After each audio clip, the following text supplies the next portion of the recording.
चलिए चलते हैं, आज से हम गद्यांश पद्यांश हल करेंगे। चूँकि आपकी प्रतियोगी परीक्षा में भी गद्यांश और पद्यांश का ही पोर्शन आना है, तो इनका अभ्यास बहुत ज़्यादा ज़रूरी है और आप लोगों को लगभग 100-200 गद्यांश और पद्यांश का अभ्यास करना ही होगा। यदि आपको प्राथमिक शिक्षक पात्रता परीक्षा निकालनी है तो इसके लिए आपको गद्यांश और पद्यांश लगाने होंगे बहुत सारे। और देखिए, गद्यांश पद्यांश में आपको पता होगा कि लगभग 5 क्वेश्चन तो ऐसे माने आप लोग कि जो नॉर्मल से, जैसे कि 15 नंबर का पूछा जाना है उसमें गद्यांश पद्यांश, और 15 नंबर का हुआ आपका पेडागोजी से रिलेटेड पूछा जाता है। तो 8 नंबर और 7 नंबर, एक जो गद्य पूछा जाएगा, गद्य रहेगा 7 नंबर या 8 नंबर का, या फिर जो पद्य रहेगा वो रहेगा 7 या 8 नंबर का। तो जिसमें 4 क्वेश्चन तो होते हैं गद्य से संबंधित, जो कि कहानी या फिर जो साहित्य से संबंधित कुछ दिया हुआ है, और उसमें 3 क्वेश्चन, 3 या फिर ये कहें कि 4 भी हो सकते हैं, 4 या 3 के उसमें रहते हैं, तो वो रहेंगे व्याकरण के हिसाब से। और कभी कभी तो मैंने ये भी देखा है, जो अपना MP वर्ग 2 का हुआ था, तो उसमें तो मैंने ये भी देखा कि सभी क्वेश्चन साहित्य से रिलेटेड थे। एक भी क्वेश्चन गद्यांश जो था, गद्यांश में एक भी ये कहें कि व्याकरण से रिलेटेड नहीं था। हाँ, लेकिन जो पद्य वाला पोर्शन था उसमें फिर व्याकरण उन्होंने पूछ ली थी। तो थोड़ा सा अभ्यास अच्छे से करना है। और एक और प्रॉब्लम वहाँ पर होती है, मैं आपको बता दूं कि जो गद्यांश और पद्यांश होते हैं वो सीरियल से थोड़ी सी प्रॉब्लम होने लगती है, क्योंकि प्रश्न दूर दूर होता है तो बार बार अपन को गद्य के क्वेश्चन पर आना पड़ता है। चलिए आज एक गद्य कर लेते हैं। ये पिछली प्रतियोगी परीक्षाओं में पूछा गया है और बहुत ही बढ़िया गद्य है। चलिए पढ़ देता हूँ मैं और आप लोग उसको समझने की कोशिश करना, क्या कहा है गद्य में, और जो नीचे प्रश्न है उनको हल करने की कोशिश करेंगे। चलते हैं।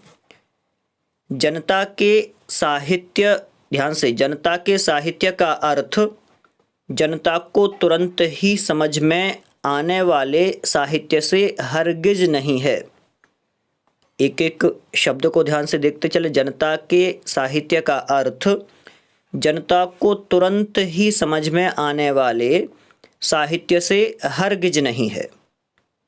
आगे क्या कह रहे हैं? अगर ऐसा होता है तो किस्सा, तोता मैना और नौटंकी ही साहित्य के प्रधान रूप होते। साहित्य के अंदर सांस्कृतिक भाव होते हैं।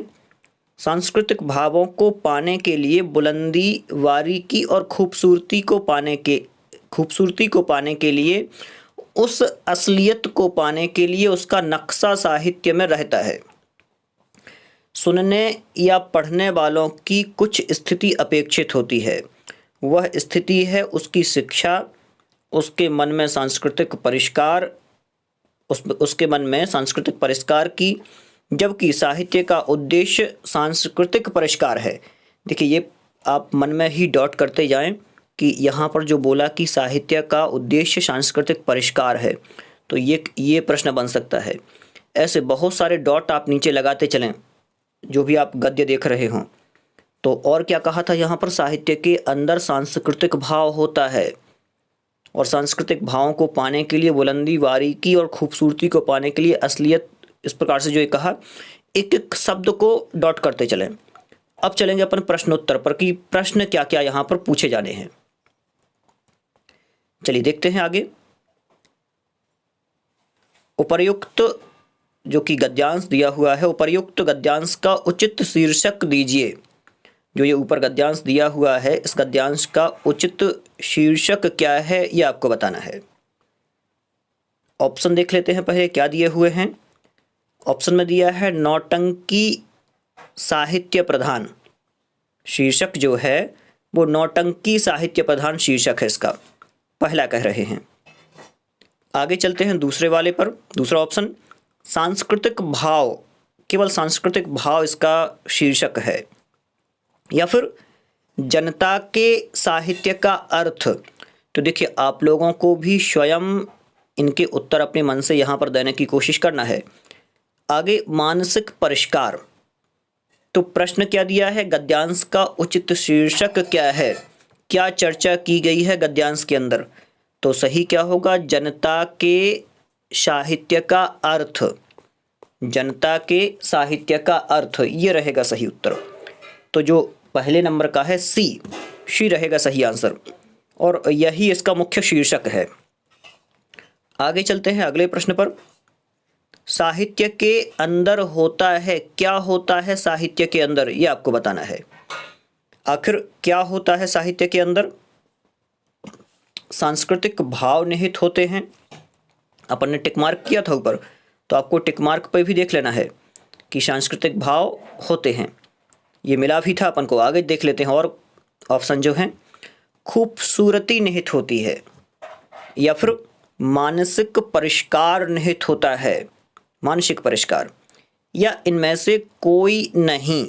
तो क्या होगा सही? बिल्कुल से आसान है, बन ही जाना चाहिए अपन से।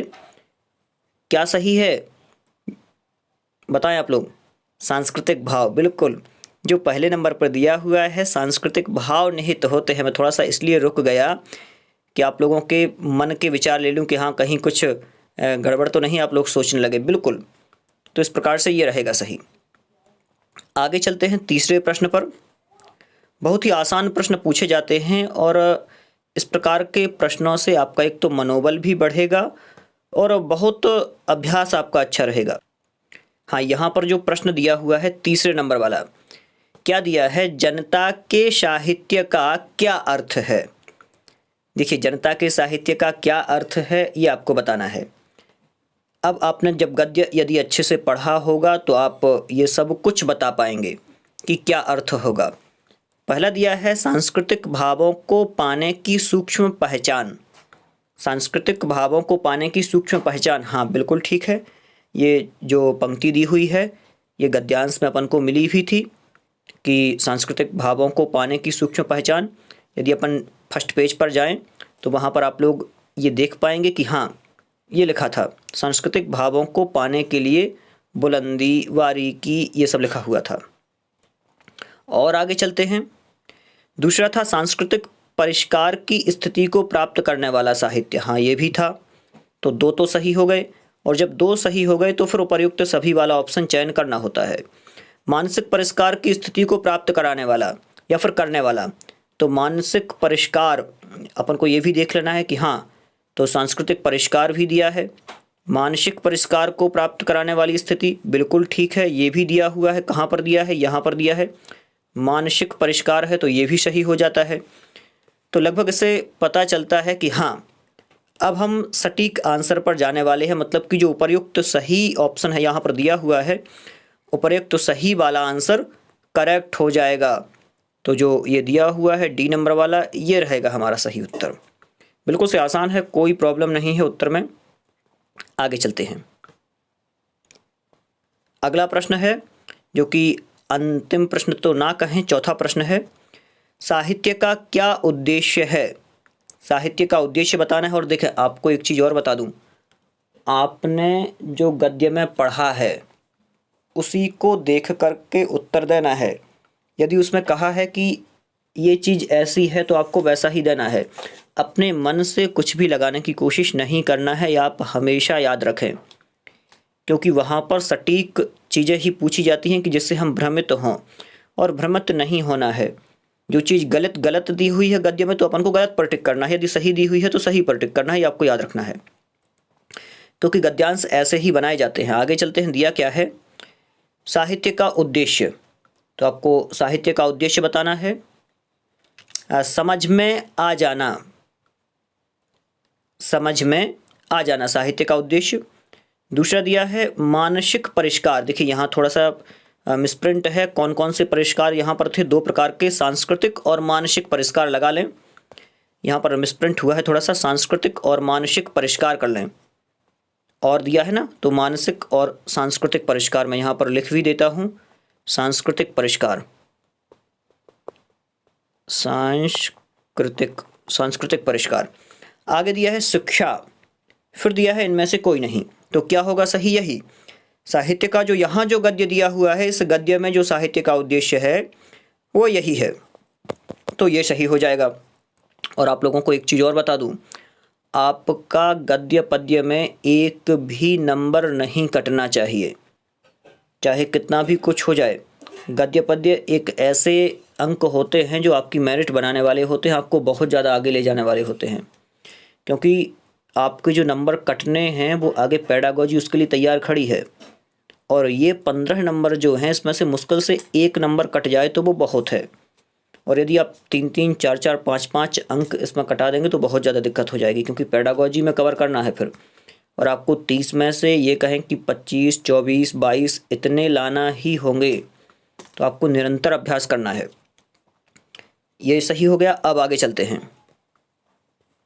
दिया हुआ है सांस्कृतिक भावों को ग्रहण करने के लिए क्या जरूरी है। अब देखिए, सांस्कृतिक भावों को ग्रहण करने के लिए क्या जरूरी है। सुनने वाले की शिक्षा, सुनने वाले की शिक्षा, सुनने वाले के सांस्कृतिक परिष्कार, सुनने वाले के मानसिक परिष्कार, या फिर उपर्युक्त सभी। तो अब चले जाते हैं हम गद्य पर। गद्य पर चले जाते हैं। प्रश्न क्या था अपना कि साहित्य, ये वाला सांस्कृतिक भावों को, एक मिनट, हाँ ठीक, सांस्कृतिक भावों को ग्रहण करने के लिए क्या जरूरी है। तो सांस्कृतिक भावों को ग्रहण करने के लिए क्या जरूरी है ये आपको बताना था। यहाँ पर आप लोग एक बार और देख लें, ये देखें, पहले तो प्रश्न देख लें। सुनने वाले की शिक्षा, सुनने वाले के सांस्कृतिक परिष्कार और सुनने वाले के मानसिक परिष्कार। तो देखिए, सभी की चर्चा उसमें है, मानसिक परिष्कार की भी चर्चा है। देखें यहाँ पर जो ये ऊपर कर लेते हैं, हाँ, और ये देखें पहला दिया है उसकी शिक्षा।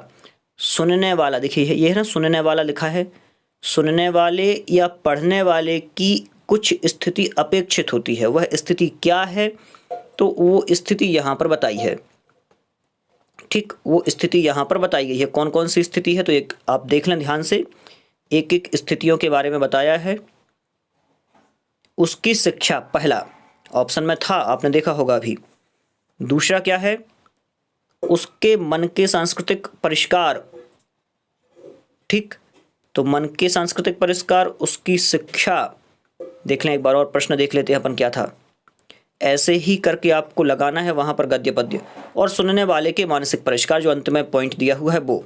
तो क्या सही रहने वाला था यहाँ, उपर्युक्त सभी, ये सही होने वाला था।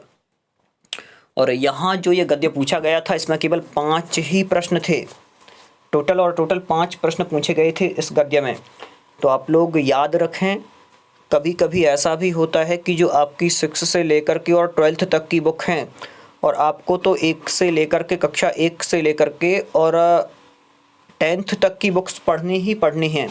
उनमें से भी बहुत सारा आएगा, क्योंकि अभी जो मध्य प्रदेश वर्ग 2 हुआ था उसमें हम लोगों के साथ बहुत ज़्यादा नाइंसाफ़ी हुई। मैं सोच रहा था कि मेरे नंबर लगभग 150 में से 130, 135 पार होने चाहिए थे, क्योंकि मेरे वर्ग 1 में 126 नंबर आए थे। तो मुझे विश्वास था कि वर्ग 2 में लगभग इतने ही आने वाले हैं। लेकिन आउट ऑफ सिलेबस पूरा, लगभग ये कहें कि बहुत सारा paper, 80% paper out of syllabus था। 5-6 क्वेश्चन तो उन्होंने बुक्स से पूछ लिए थे, जो नॉर्मल बुक हैं। और जो अंदर पेपर था उसमें कई प्रश्न तो ऐसे थे जो सिलेबस से रिलेटेड थे ही नहीं। तो ये भी आपको थोड़ा सा याद रखना है, तैयारी अच्छे से करें और निरंतर अभ्यास जारी रखें। और अभी जो डेट्स जारी हुई हैं परीक्षाओं की, बिल्कुल सटीक हैं, परीक्षा उसी डेट में होना है। तो तैयारी में बिल्कुल से लग जाएं, जिससे किसी भी प्रकार की आगे कोई प्रॉब्लम ना हो। और आप निरंतर अभ्यास करें, मैं यही कहता हूँ। किसी की भी बातों में ना आए, लोग भ्रमित करने का कार्य करते हैं। देखिए, लेट हो रही हैं भर्तियाँ, मानते हैं, लेकिन हम तैयारी बंद कर दें ये आपको नहीं करना है। निरंतर अभ्यास करते रहना है, आगे बढ़ना है। और कोशिश मेरी यही रहेगी कि आपको प्रतिदिन एक गद्य पद्य वाला वीडियो लाऊं, और आप लोग इसी प्रकार से गद्य पद्य के वीडियोस का अभ्यास करें तो आपके बहुत अच्छे मार्क्स आ जाएंगे।